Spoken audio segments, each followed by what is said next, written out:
Ano ni mga connections, nag-oxygen ba or na mga akwan nakataod sa iya ha?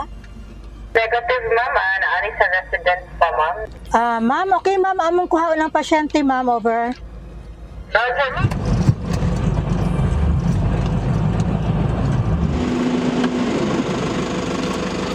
Isang tawag mula sa Butuan City Operations Center ang natanggap ng UNTV News and Rescue kagabi kaugnay sa isang pamilyang humihingi ng tulong para madala sa ospital ng isa nilang kaanak.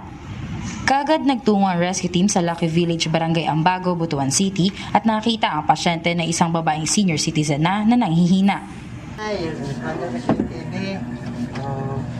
So, nanawag ang CDR sa mo, panian ka, kay dalon ka sa ospital. Transport ka na mo para sa ospital. So, nay, mangutan ako sa imo, nay. Kung sa may complain mo karon nay, kung sa may gibat Kung ano labas mo na sakit sa ako, na siya, dementia. ginhawaan.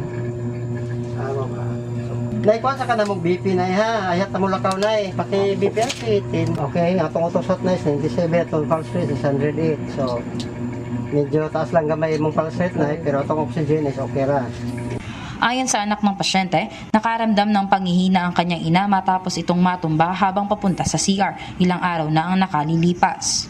Na-hospital na rin ang pasyente dahil sa iba pa nitong karamdaman noong nakaraang taon at na-diagnose na mayroong leukemia. Nagbigay na din ng oxygen ang grupo sa pasyente habang bumabiyahe ito dahil sa biglang pagbaba ng kanyang oxygen level. Dinala ang pasyente sa MJ Santos Hospital. Hazel Ferzas, UNTV News and Rescue. Diyos ang aming sandigan, serbisyo publiko ang aming pinahahalagahan.